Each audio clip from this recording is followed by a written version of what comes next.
एक देश का प्रधानमंत्री मेरे को फोन कर रहे हैं, प्राइवेट हॉस्पिटलों का भी वही रेट होना चाहिए जो गवर्नमेंट हॉस्पिटल का है। तो मनोज कुमार जिंदा थे, जिंदा है, जिंदा रहेंगे।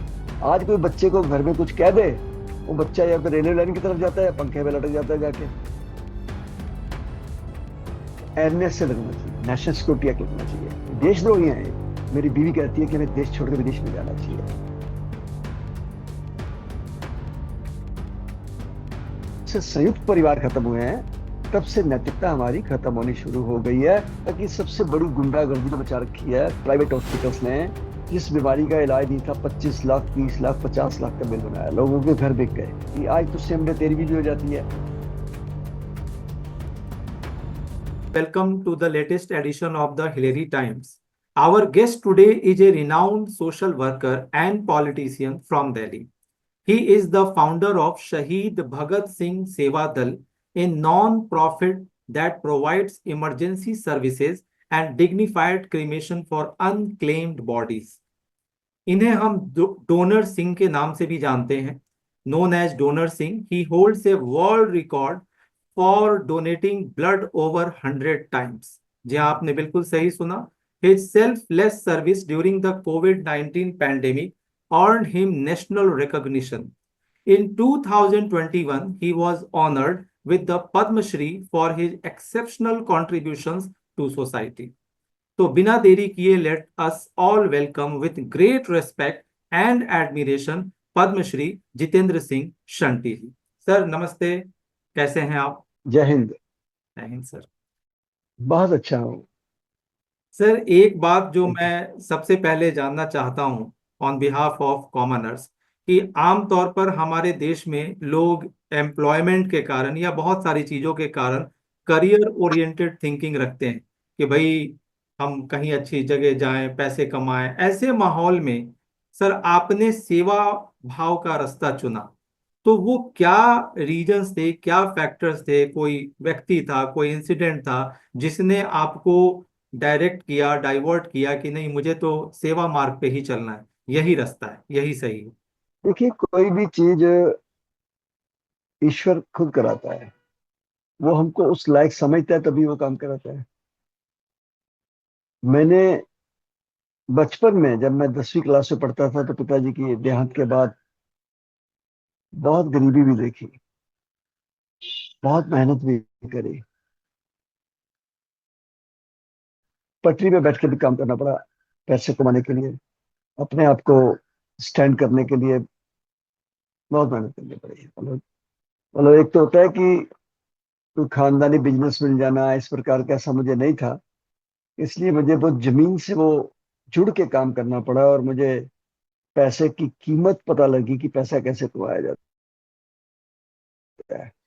और करते करते जब मैं अपने जीवन में तकरीबन 15-16 साल में पूरा सेट हो गया, इन बिटवीन शादी भी हो जाती है, बच्चे भी हो जाते हैं, और 95 के आसपास मैं एक हादसा जो देखता हूँ शमशान घाट में दिल्ली के, कि एक व्यक्ति लोगों के डेथ के बाद जो अध जली लकड़ियां पड़ी होती हैं वो उठा के टोकरी में रख रहा है, और मैं कहता हूँ कि अब चोरी क्यों कर रहे हो? वो कहता चोरी नहीं कर रहा, बच्चे का देहांत हो गया, दिल्ली में आया था इलाज कराने, पैसे नहीं है इसलिए उठा रहा हूं लकड़ी। तो वो मेरे जीवन का बदलाव था कि मैंने कहा यार, दिल्ली में लोग शादी में, मकान पे, गाड़ी पे करोड़ों रुपए लगाते हैं, और ये बता, एक व्यक्ति बेचारा बच्चे के दाह संस्कार के लिए बैठा है। तो पहला दाह संस्कार कराया मैंने, मेरे दोस्तों ने। उसके बाद मन में एक बदलाव आया कि क्यों ना एक काम शुरू किया जाए। दोस्तों ने ये भी कहा कि शंटी जी ये तो प्रशासन करेगा। मैंने कहा यार, लाइट जाती है तो हम इन्वर्टर का इंतजाम करते हैं ना, पानी अच्छा नहीं आता आरओ लगाते हैं ना, और सिक्योरिटी के लिए सीसीटीवी कैमरे भी हम लगाते हैं, तो हम ये क्यों नहीं कर सकते? एक शुरुआत करते हैं। तो बचपन में सुना था ना कि कौन कहता है कि आसमान पे सुराख हो नहीं सकता, एक पत्थर तो तबीयत से उछालो यारो। एक शुरुआत की, ईश्वर ने हिम्मत दी। बहुत लोगों ने क्रिटिसाइज भी किया। मेरा सका भाई कहता था कि ये तो कफन बेचने लग गए, जब हम ब्लड डोनेट करते थे कहते थे खून बेच रहे हैं। लेकिन बहुत सियाने व्यक्ति ने कहा था कि जब सेवा करो, आंखें खुली रखो, कान बंद रखो, परमात्मा आपको हिम्मत देगा। और उसी मार्ग में हम चलते रहे। बहुत बख्शिश हुई, मेरी माँ ने बड़ा आशीर्वाद दिया और कहा कि बेटा अब काम शुरू किया, बंद मत करना, कभी किसी को ना मत। परिवार ने साथ दिया, बच्चों ने साथ दिया, टीम ने साथ दिया, और काम बढ़ता चला गया। ये थी हमारी स्टोरी। सर, आपको आपने भी एक्सपीरियंस किया होगा कि आप जैसे बहुत सारे पर्सनालिटीज ने, जो हम इनको, आपको हम टॉर्च बियरर कह सकते हैं, विसिल ब्लोअर कह सकते हैं, समाज के एक दिशा बदलने वाले आप हैं। आपको इतना तमाम चीजों के बावजूद आपको नहीं लगता कि आज भी समाज में ब्लड डोनेशन को लेकर के, अनक्लेम्ड बॉडीज को लेकर के आज भी बहुत रिजर्वेशन है? लोग घबराते हैं, डरते हैं, अवेयरनेस नहीं है। और खास करके एक चीज मैं मेंशन करूंगा कि आज भी हमारे घरों में जब हम कोई डेड बॉडीज को जलाते हैं तो बड़े सारे कस्टम है घर में घुसने के लिए, ये करो वो करो। तो आपने तो इसको सामूहिक लेवल पर किया, तो आप उन कस्टम से कैसे निकल पाए? आस पास के लोग, पड़ोस के लोग, क्योंकि प्रॉब्लम तो अपनों से ज्यादा होती है, इन सबों से कैसे निकले? और अवेयरनेस क्यों नहीं बन पा रही है? लोग इस दिशा में क्यों नहीं आगे आ पा रहे हैं? आपने दोनों बातों को जोड़ दिया। एक थी ब्लड डोनेशन, हाँ एक है जी। Cremation. Yes sir. Blood donation के लिए सबसे पहली किसी की गलती है तो प्रशासन और सरकारों की है। आप देखिए, आज देश के अंदर पोलियो बिल्कुल नहीं है। जब पोलियो था तो अमिताभ बच्चन जी बोलने के लिए आते थे टीवी पे, रेडियो पे, बोर्ड्स पे, सोशल मीडिया पे कि केवल 2 बूंद दो। डेट फिक्स होती थी, लोग बच्चों को उठा के 2 बूंद डलवाने जाते थे। क्या आज तक आपने कभी ब्लड डोनेशन की ऐड देखी है सरकार की तरफ से, प्रशासन की तरफ से? आप दिल्ली की बात करें तो यहाँ पे लगभग 5 लाख यूनिट पर महीने चाहिए, पर मंथ, एक्सीडेंट के लिए, डिलीवरी के लिए, ऑपरेशन के लिए। सरकारी हॉस्पिटलों में कलेक्शन कितनी होती है? 1.5 लाख, 2.25 लाख। बाकी कहाँ से आता है? क्योंकि कईयों के घर वाले नहीं दे सकते, कोई बुजुर्ग है, कोई माता पिता अकेले हैं, बच्चे नहीं है। तो ऐसी जगह पे फिर हमारे ब्लड डोनेशन के कैंप चलते हैं। मैंने आज भी ब्लड कैंप किया है। जब भगवान महावीर जी की जयंती थी आज भी मैंने एक ब्लड कैंप किया है। 175 कैंप कर चुके हैं और मैं 106 बार खुद दे चुका हूँ। पहली गलती प्रशासन की, सरकार की, कि ब्लड कैंप्स के लिए, ब्लड डोनेशन के लिए लोगों को प्रेरित नहीं करते हैं, और जो ब्लड देते हैं उनको सम्मानित नहीं करते हैं। अरे भाई, किसी ने 25 बार ब्लड दिया है, उसको कोई कार्ड इशू कर दो, सिल्वर कार्ड, 50 वाले को गोल्ड कार्ड, 100 वाले को प्लेटिनम कार्ड। कोई सुविधा दे दो, एक मोबाइल फोन ही दे दो उनको, एक मेट्रो का कार्ड ही दे दो, लिखेंगे यार बड़ा मान सम्मान मिला है। खून देना कोई छोटी बात नहीं है, वो हीरो है। तो इस वजह से लोगों में अवेयरनेस नहीं है। ना हमारे स्कूलों में पढ़ाया जाता है ब्लड डोनेशन के लिए, ना कॉलेज में पढ़ाया जाता है। हमको सब सोशल मीडिया का पता है, मोबाइल का पता है, पता नहीं कौन कौन सी कंट्री का पता है, वो कॉइन बिट कैसे खेलना है, सट्टा कैसे खेलना है, जुआ कैसे खेलना है, वो सब पता है हमें। हमें ब्लड डोनेशन नहीं पता। मैं कैंप करता हूँ, बड़ा समझाता हूँ लोगों को, भैया कुछ नहीं बिगड़ेगा, आप साल में 4 बार कर सकते हैं। कोई भी व्यक्ति जिसका 12 हेमोग्लोबिन से ज्यादा है, ब्लड डोनेट कर सकता है, 18 साल से 60-62 साल तक। लेकिन वो समझाना पड़ता है। ये काम सरकार क्यों नहीं कर सकती, प्रशासन क्यों नहीं कर सकता? ये सारा बात वहीं से शुरू हो गया। दूसरी बात पे आ जाते हैं क्रिमेशन पे। क्रिमेशन को ना हम बड़ी हीन भावना से देखते थे। कोई समय ऐसा था कि बिल्कुल। लोग शमशान घाट जाकर नहाते थे, गांव में, शहरों में भी था। लेकिन अब वो बातें नहीं है। मेरे जैसा बंदा दिन में 6 बार जा रहा है शमशान घाट, वो कितनी बार नहाएगा? या कोविड में हमने 150 बाड़ी दिलाई एक दिन में, वो कितनी बार नहाएगा? और क्यों नहाए हम जी?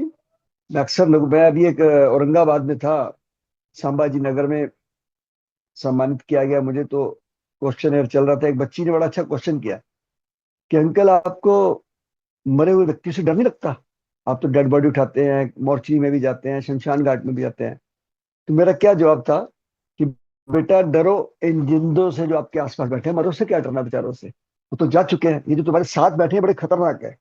ये इतने खतरनाक है कि इन्होंने कोविड में अपनों ने अपनों को हाथ नहीं लगाया। बिल्कुल। बिल्कुल। साफ कह दिया हम्म। कि मेरे को तो बुखार है जी, मेरे को तो कोविड है हम्म। जी, मुझे डर लगता है जी। लेकिन जब हम डेड बॉडी डेड बॉडी रुकवा के किसी ने बाप की अंगूठी उतारी, माँ की बालियां उतारी, कोरे कागजों पे अंगूठे लगवाए। ये इतने खतरनाक हैं ऐसे लोग। तो मुझे तो मौत से डर लगता नहीं है। और मैं शमशान घाट को पूजनीय स्थल कहता हूँ वो। सर एक क्वेश्चन जो अभी भी मुझे लगता है कि आप इस पे अगर अगर थोड़ा बोलें। एक तरफ हम अपने देश के इतिहास पर गर्व करते हैं।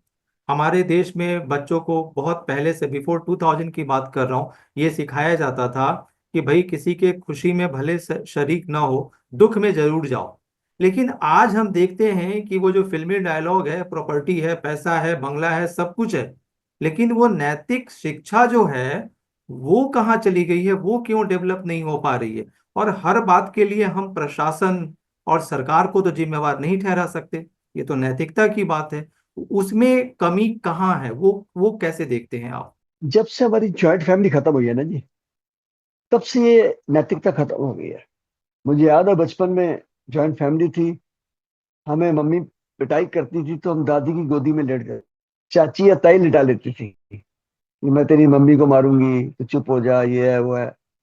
15-20 मिनट में मूड ठीक हो जाता था। आज कोई बच्चे को घर में कुछ कह दे, वो बच्चा या तो रेलवे लाइन की तरफ जाता है या पंखे पे लटक जाता है जाके, क्योंकि कोई रुकने वाला नहीं है, कोई समझाने वाला नहीं है। सिवाय सोशल मीडिया के उसके पास कोई साधन नहीं है। ये जो नैतिकता है ना, ये लोग इसलिए खोए हैं कि आज हम संस्कारी नहीं रहे हैं। हम हम मतलब समाज के लोग, कितने परसेंट लोग हैं जो पड़ोस में डेथ होती है तो जाते हैं? 5%, 7%।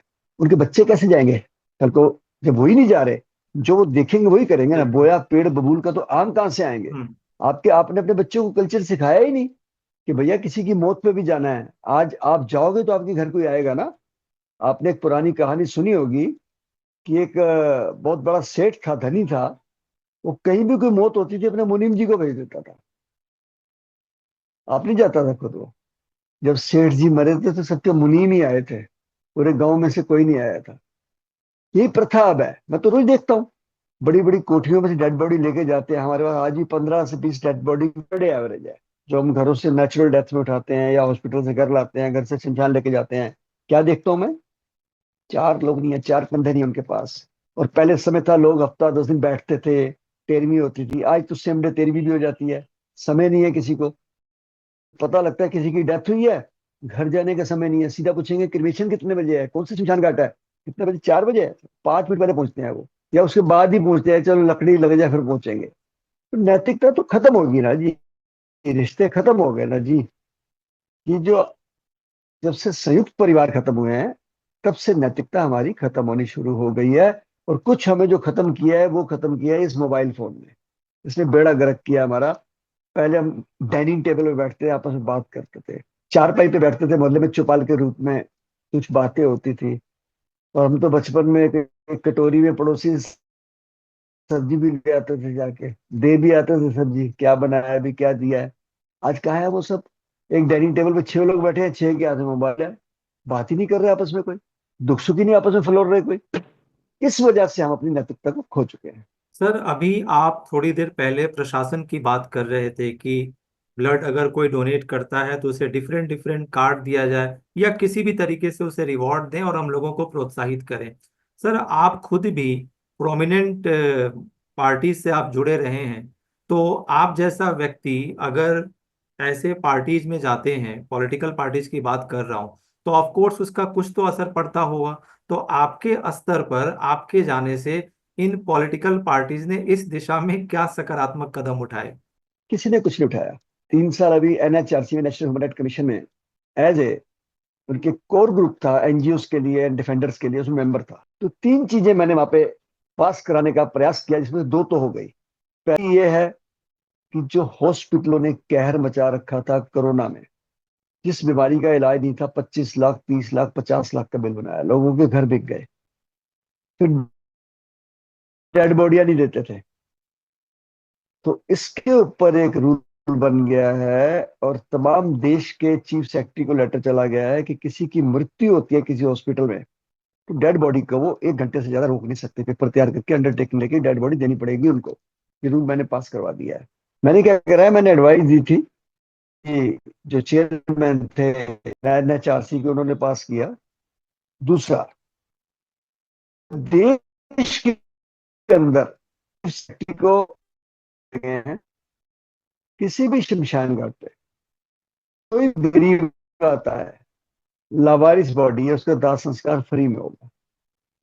तीसरा मैं ये कह रहा था कि सबसे बड़ी गुंडागर्दी जो मचा रखी है प्राइवेट हॉस्पिटल्स ने, गवर्नमेंट हॉस्पिटल पे कोई ब्लड देता है और government to government blood free है, लेकिन अगर प्राइवेट हॉस्पिटल में कोई पेशेंट गवर्नमेंट से ब्लड लेने जाते 1100 लेते हैं, उनको कोई बोलता है जी हम किसी गवर्नमेंट हॉस्पिटल से ब्लड ले आएंगे, हमने दिया हुआ है, तो नहीं लेते हैं। वो कहते हैं हम नहीं लेंगे बाहर का। क्यों नहीं लेते? क्योंकि 10,000 रुपया पर यूनिट उनको चाहिए वहां पे, और नहीं चढ़ना तभी 5-7 यूनिट उन्होंने निकलवा लेना, रख लेना अपने पास, कभी वापस नहीं किया उन्होंने आज तक।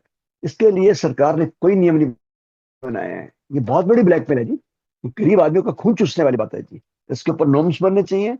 ऐसे हॉस्पिटल जो खून को बेचने का व्यापार कर रहे हैं, खून जैसी चीज को जो जीवन के लिए बहुत एक जरूरी हमारा अंग है, हमारी है वो लाइफ बनाने वाली चीज है, उसमें भी वो गुंडागर्दी कर रहे हैं, तो उनको ऊपर एक्शन होना चाहिए। प्राइवेट हॉस्पिटलों का भी वही रेट होना चाहिए जो गवर्नमेंट हॉस्पिटल का है। जब प्राइवेट हॉस्पिटल वाले बेड के पैसे कमा रहे हैं, दवाइयों के कमा रहे हैं, डॉक्टर के कमाए हैं, वेंटिलेटर के कमा रहे हैं, अरे यार ब्लड में भी तुम पैसे कमा रहे हो, 10-10 हजार रुपया कमा रहे हो, जब गवर्नमेंट 1100 में दे सकती है, आप क्यों नहीं दे सकते? और जितने भी बाकी प्राइवेट बैंक्स हैं, चाहे वो बड़ी बड़ी संस्थाओं के हों चाहे क्लबों के हों, अगर वो भी ये काम कर रहे हैं तो उनके ऊपर भी एक्शन होना चाहिए। और छोटा मोटा एक्शन नहीं होना चाहिए। मैंने साफ कहा था कोविड में ऑक्सीजन 50,000 की बेच रहे हैं, और जिन अस्पतालों ने गुंडागर्दी फैलाई है इनके ऊपर एनएसए लगना चाहिए, नेशनल सिक्योरिटी एक्ट लगना चाहिए। ये देशद्रोही हैं ये। इन्होंने उस बुरे समय में 4 लोगों ने, एक लैब वाले, एक फार्मा कंपनी वाले, एक इंश्योरेंस कंपनी वाले और एक हॉस्पिटल वाले, सारे मिल गए थे, ये गुंडागर्दी पे उतरे हुए थे उस समय। इनको कुछ इंसानियत नहीं दिख रही थी। लोगों के घर बिक गए, लोगों के बच्चे सड़क पे आ गए, लोगों के व्यापार चले गए, लोगों की नौकरियां चली गई, रोटी से मुहताज हो गए, और इन्होंने पैसे नहीं छोड़े किसी के। एक भी हॉस्पिटल पे एफआईआर नहीं हुई है, नॉट ए सिंगल हॉस्पिटल। मैंने लड़ाइयां करके लोगों की डेड बॉडियां दिलाई, मेरे ऊपर 11 केस रजिस्टर्ड हुए, क्योंकि मैं लाश उठा के लाता था जबरदस्ती। नॉर्म्स है, आप लाश नहीं रोक सकते किसी की। पुलिस भी उसमें कुछ नहीं कर पाई, प्रशासन भी कुछ नहीं कर पाया। उन्होंने जबरदस्ती लाशें लोगों की रखी, 50-50 लाख रुपया लिया उन्होंने। ये ये जो अवेयरनेस नहीं है लोगों में। अब जैसे कानून पास हो गया एनएचआरसी थे, इसके लिए प्रचार होना चाहिए, हर हॉस्पिटल में बोर्ड लगा होना चाहिए, प्रचार होना चाहिए। आम आदमी को क्या पता भी डेड बॉडी फ्री मिलेगी, वो तो फिर 50 लाख देने को तैयार है। जब उसको पता हो, बोर्ड लगाओ, फिर कैसे लेंगे वो? ये बोर्ड कौन लगाएगा? कोई नहीं लगाएगा, ये सरकार को लगाना चाहिए। सर, इस इंटरव्यू के बाद बहुत सारे लोगों को इस बात की भी अवेयरनेस होगी, जानकारी मिलेगी, खास करके तब जबकि आज भी ऐसे बहुत सारे केसेस आते हैं कि हॉस्पिटल्स वाले डेड बॉडीज को बिना बिल लिए हुए देते नहीं है उनके लव्ड वंस को। सर, एक बात बताइए, अभी आप एफआईआर का जैसे आपने जिक्र किया तो एक घटना मुझे याद आई। ऐसे क्या कारण हो गए थे कि आपको एक्टर नसीरुद्दीन शाह जी के अगेंस्ट में आपको एफआईआर कराना पड़ा? नसीरुद्दीन शाह का मैं बहुत बड़ा फैन था। जो 8 मूवीज में उन्होंने काम किया, मैं भुला नहीं सकता उनको। अभी तक मैं वेडनेसडे मूवी उनकी देखता रहता हूँ। लेकिन मेरा सका बेटा भी अगर मेरे मुल्क के खिलाफ बोलेगा, मेरे देश के खिलाफ बोलेगा, तिरंगे के खिलाफ बोलेगा, तो मैं उसे बर्दाश्त नहीं करता हूँ। मैं उसके खिलाफ भी एफआईआर करूंगा। उन्होंने कुछ अल्फाज ऐसे कहे थे कि अब तो यार इस देश में रहते हुए डर लगता है। मेरी बीवी कहती है कि हमें देश छोड़कर विदेश में जाना चाहिए। अरे पैसे यहाँ पे कमाते हैं, अरबों रुपए आपने यहाँ पे कमाया, यहाँ के ऑडियंस ने आपको पैसे दिए हैं, तब नहीं डर लगा आपको? अब आपको डर लगने लगा है। आम आदमी बोलते रहते दो पोलियो के ड्रॉप पियो, कोई नहीं डरवाता। अमिताभ बच्चन ने बोला तो डरवाया ना। समझिए बात को आप। बिल्कुल। हम्म। नसीरुद्दीन शाह बोल रहा है कि देश में डर लगता है, तो पूरी दुनिया हम्म। में उसकी मैसेज जाता है। हम्म। इसलिए मैंने एफआईआर कराई थी कि अगर ये शख्सियत ऐसे बोलेगी तो बहुत लोग बोलेंगे, इन पे अंकुश लगना चाहिए। आगे भी कोई हमारे देश के खिलाफ बोलेगा तो मैं बिल्कुल नहीं बख्शूंगा उस पर। हमारा तिरंगा बहुत मुश्किल से मिला है। जो अच्छा काम करता है, मनोज कुमार जी की भी डेथ हुई, मैं खुद गया था वहां पे, बिल्कुल बिल्कुल, हम सब ने देखा। मुंबई के अंदर। हम्म। क्यों गया था? क्योंकि वो देश के लिए काम करते हैं। उन्होंने, उनका नाम ही भारत कुमार पड़ गया। कोई दूसरा प्रोड्यूसर डायरेक्टर बता दीजिए, एक्टर जिसने देशभक्ति देशभक्ति की फिल्में बनाई हो। बिल्कुल। पर मेरे दिल के अंदर एक बहुत बड़ा मलाल है कि हम उनको भारत कुमार तो कहते रहे, लेकिन भारत रत्न नहीं दे सके। भारत रत्न हम राजनीतिक लोगों को देते हैं, जिसने भारत के लिए लोगों को जागृत किया, जिसने लोगों को जय जवान जय किसान के नारे को बुलंद करके दिखाया, जिसने अपनी सभ्यता में रहना सिखाया। पूरब और पश्चिम जैसी पिक्चरें, उपकार जैसी पिक्चरें, शहीद भगत सिंह जी की पिक्चर के ऊपर जो शहीद में वो काम कर गए, ऐसे लोगों को भारत रत्न मिलना चाहिए। ये भारत रत्न के काबिल है। उससे सम्मान जो है, वो जो भारत रत्न का सम्मान है, उसको भी सम्मान मिलता है। लेकिन जब हम किसी राजनीतिक व्यक्ति को सम्मान देते हैं वो वाला, तो उससे वो रत्न की कीमत और कम हो जाती है। जी सच बोलूं मैं आपको, सच बोलूं मैं आपको। इसलिए जो भी सीने कलाकार होगा, जब वो अच्छा काम करेगा हम उसका साथ देंगे। अगर वो देश के खिलाफ बोलेगा तो हम ओपनली उसके खिलाफ खड़े होंगे। बिल्कुल। जो हमारे तिरंगे का अपमान करेगा, हम्म। नहीं बर्दाश्त करेंगे हम उसको। Sir, thank you. Actor Manoj Kumar ji ने खुद आपको फोन किया। वो रिकॉर्डिंग भी आज की डेट में बहुत वायरल है। तो जब आपने कॉल रिसीव किया, उनसे बात हुई, तो वो आपको कैसा लगा था? सेंटी जी, मैं मनोज कुमार बोल रहा हूँ बॉम्बे से। सत श्रीकाल जी। सेंटी यार, मैं सच्ची बोलूं, सर। लोग सेवा करते करते थक जाते हैं। सर। आप सेवा करते करते बलवान होते जा रहे हैं। आप दिन ब दिन सेवा इतनी कर रहे हैं कि मुझे आप पे गर्व होता है। मेरे रोंगटे खड़े हो गए थे कि यार इतना बड़ा एक सीने कलाकार मेरे को इतना बड़ा एप्रिसिएशन दे रहे हैं और जीने का तरीका सिखा रहे हैं। और सबसे बड़ी बात कि 20 मिनट तक उन्होंने मेरे से बात की, इतना मान सम्मान दिया। और उस यही नहीं, उन्होंने कई जगह पत्र भी लिखे ऊपर कि ऐसे व्यक्ति को सम्मानित करना चाहिए वगैरह वगैरह। तो मैं तो उनका ऋणी हूं कि आप देखिए ना, जैसे उनकी मृत्यु हुई मैंने एकदम तो वीडियो बना नहीं ली। जैसे ही वो चले गए, वैसे तो वो गए नहीं है, ऐसे तो कहाँ जाते हैं जी। आज भी उनके गाने सुन लीजिए, वो जिंदा हैं। वो कभी नहीं जाएंगे, वो कभी जा ही नहीं सकते। क्योंकि उनकी जो यादें हैं, जो वो काम कर गए हैं ना, वो काम कभी नहीं मरेगा। उनका काम का काम जिंदा रहेगा। भारत कुमार हमेशा जिंदा रहेगा। मनोज कुमार जिंदा थे, जिंदा है, जिंदा रहेंगे। लेकिन मुझे बहुत एक अफसोस हो रहा है, एक भी कोई बड़ा नेता देश का उनके संस्कार में नहीं आया। एक भी कोई बड़ा नेता देश का उनके संस्कार में नहीं आया। और फिल्म इंडस्ट्री के भी जो नए नए चेहरे हम देखते हैं, बहुत फेमस हैं, शायद शायद उनको लगा होगा कि ये तो पुराने हैं, लेकिन उनको पता नहीं था ये हमारे देश की धरोहर है।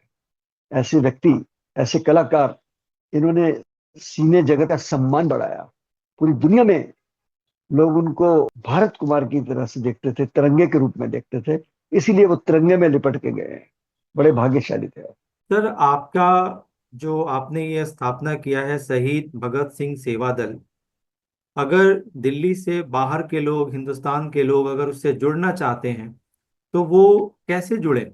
और साथ ही अगर इसके बारे में आप कुछ बताएं, जिससे कि आम आदमी जो खासकर दिल्ली से बाहर है, या ऐसे लोग जिनके पास अभी भी सोशल मीडिया की रीच नहीं है, तो वो इसके बारे में कैसे और ज्यादा जान सकते हैं और जुड़ सकते हैं? पहले तो मैं बता दूं कि हमारे 5 काम है। गरीब लावारिस डेड बॉडी का संस्कार, डेड बॉडी के लिए दाह संस्कार के लिए एम्बुलेंस, शव वाहन, पेशेंट के लिए एम्बुलेंस, रक्तदान, और जो अस्थियां शमशान घाट में बच जाती हैं उनको ले जाके हम हरिद्वार में प्रोवाइड करते हैं। ये हमारे काम है। कई लोग फिजिकली नहीं जुड़ना चाहते, वो चाहते हैं जी हमारी तरफ से 4 डेड बॉडी का संस्कार करा दिया जाए, उसको पैसे भेज देते हैं। फोन नंबर है 8750674433, 9999979843। एक तो तरीका ये है, वो आ नहीं सकते हैं, वो लकड़ी के लिए, वो एम्बुलेंस ड्राइवरों की तनख्वाह के लिए, वो डीजल के लिए, या कोई एम्बुलेंस देना चाहता है, कुछ भी मदद करना चाहते हैं। एक तो तरीका ही जुड़ने का। एक है कि वो शाखा खोलना चाहते हैं, जैसे हमारी बॉम्बे में खुली है, फरीदाबाद में खुली है, गुड़गांव में खुली है, वेस्ट दिल्ली में खुली है, उत्तर प्रदेश के मुजफ्फरनगर में खुली है, ऐसे बढ़ता जा रहा है दायरा, गाजियाबाद में है। तो वो हमसे संपर्क करेंगे, हम देखेंगे कि वो सामाजिक है कि नहीं, पहली बात। क्योंकि काम हमारे तो कुछ इस प्रकार किया कि इसमें हर व्यक्ति जल्दी से जुड़ नहीं पाता है। ये कोई क्लब नहीं है डेड बॉडी से संबंधित काम है। इस तरीके से अगर वो जुड़ेंगे तो सेवा करना चाहेंगे, हमारे इस यज्ञ में आहुति देना चाहेंगे, तब भी जुड़ सकते हैं। क्योंकि हमारे पास 150 के करीब लावारिस लाशें हर महीने आती हैं, पुलिस की तरफ से, समाज की तरफ से, प्रशासन की तरफ से। उसमें वो मदद कर सकते हैं। और शाखा खोलना चाहते हैं तब भी जुड़ सकते हैं, क्योंकि हम एक डिजास्टर मैनेजमेंट के बारे में भी समझाते हैं लोगों को। कहीं आग लग जाए तो क्या करना है, भूचाल आ जाए तो क्या करना है, वो सब हम कोर्स भी सिखाते हैं उसमें। तो ये मैंने आपको दोनों नंबर दे दिया उसके। सर, जब आपको पद्मश्री की मिलने की जब घोषणा हुई, आपको सूचना मिली, तो आप ये बताइए कि सबसे पहले आपको ये सूचना कैसे मिली और वो मोमेंट कैसा था। और एक चीज और भी बताइए कि अक्सर हमें जानकारी मिलती है, आपने तो उसे एक्सपीरियंस किया है कि जब हम अवार्ड लेने जाते हैं राष्ट्रपति भवन, तो उसका पहले एक बार रिहर्सल कराया जाता है। तो ऐसा भी कुछ है क्या, आपको भी उस एक्सपीरियंस से गुजरना पड़ा? जी जी, बिल्कुल ठीक कहा उन्होंने। पहली बात तो यह है कि जब मैं शमशान घाट पे उस समय सेवा कर रहा था, 21 दिन में बाहर नहीं आया था, तो कई मंत्रियों के फोन आते थे कि शंटी जी दाह संस्कार जल्दी करा दो। उनके पीए के फोन आते थे, सेक्रेटरी के फोन आते थे। ऐसी एक दिन रात को प्रधानमंत्री जी का फोन आया मुझे। मैंने सोचा प्रधानमंत्री कार्यालय से शायद कुछ सिफारिश कर रहा होगा, लेकिन प्रधानमंत्री प्रधानमंत्री जी खुद, प्रधानमंत्री मोदी जी का फोन आया था सर? खुद फोन आया जी उनका हाँ जी। कि शंटी जी हम आपको टीवी पे देख रहे हैं, सारा देश आपको देख रहा है, जिस प्रकार आप लावारिस लाशों की सेवा कर रहे हैं, भगवान आपको बहुत शक्ति दे, इसी तरीके से सेवा करते रहे, जय हिंद। मेरे लिए वो मोमेंट ऐसी थी कि मेरे रोंगटे खड़े हो गए थे कि एक देश का प्रधानमंत्री मेरे को फोन कर रहे हैं। फिर मुझे उपराष्ट्रपति जी का फोन आया, वेंकैया नायडू जी का। उन्होंने आशीर्वाद दिया मुझे बहुत ज्यादा। और यहाँ तक का कि जो हम सुनते थे आपकी कम्युनिटी के लिए आज देख रहे हैं। मैंने कहा जी क्या कहते हैं, 1.25 लाख से एक लड़ा हूं तभी गोविंद सिंह नाम कहा हूं। कि आपने इस बात को कायम करके दिखा दिया। मैं किसी अवार्ड के लिए सेवा नहीं कर रहा था, लेकिन 25 जनवरी 2021 को रात को जब 11 साढ़े 11 बजे मुझे फोन आता है मिनिस्ट्री से कि शंटी जी बधाई हो, आपका नाम पद्मश्री के लिए राष्ट्रपति ने घोषित कर दिया। उन्होंने कहा जी आप टीवी देख लीजिए, आपका नाम घोषित कर दिया है। तो बड़ा सरप्राइज था। उसके बाद तो पूरे देश से फोन आने लगे, और घर के बाहर सुबह हजूम लग गया मेरे, और लोगों ने बहुत बधाइयां दी। जब मैं अवार्ड लेने गया, बकायदा आप जैसे आप कह रहे थे अशोका होटल में एक दिन रखा, हमें ट्रेनिंग दी गई कैसे अवार्ड लेना है, कैसे करना है। और बहुत मान सम्मान दिया गया, प्रेस कॉन्फ्रेंस हुई, फोटोग्राफी हुई, हमें मेडल दिया गया। और करते करते जब अवार्ड मिला तो मुझे राष्ट्रपति जी, उपराष्ट्रपति जी, प्रधानमंत्री जी सबने मेरे साथ ही खड़े चाय पी। तो कहने लगे शंटी जी अब आपको कैसा लग रहा है। मैंने कहा जी ये अवार्ड मुझे नहीं मिला, ये मेरे ड्राइवरों को मिला है, मेरे बच्चों को मिला है, जिन्होंने मेहनत की है मेरे साथ। मेरे लिए अवार्ड नहीं है, जिम्मेदारी है ये। कभी भी देश के ऊपर कोई विपदा आएगी तो जितेंद्र सिंह शंटी ऐसे ही खड़ा मिलेगा आपको। आजकल हम देख रहे हैं कि जो युवा है वो अपना जी गोल्डन टाइम रील देखने में इंस्टाग्राम, फेसबुक और यूट्यूब में वेस्ट कर रहा है। इस तरीके की चीजें बताने वाला कोई नहीं है, पेरेंट्स भी उसे देख रहे हैं, टाइम वेस्ट होने देते हैं। तो आप कहेंगे तो देश की जनता, खास करके युवा वर्ग, उसे सुनेगा। तो आप इन युवा भारत और युवा लोगों को क्या मैसेज देना चाहेंगे? कि कोई भी चीज बुरी नहीं होती है, लेकिन उसकी ज्यादती बुरी होती है। हमारे बच्चों ने 18-18 घंटे मोबाइल देखना शुरू कर दिया है। अखबार ही नहीं पढ़ते बच्चे, समाचार ही नहीं देखते। उनको देश के बारे में कैसे पता लगेगा, उनको दुनिया के बारे में कैसे पता लगेगा। लिटरेचर ही नहीं पढ़ते।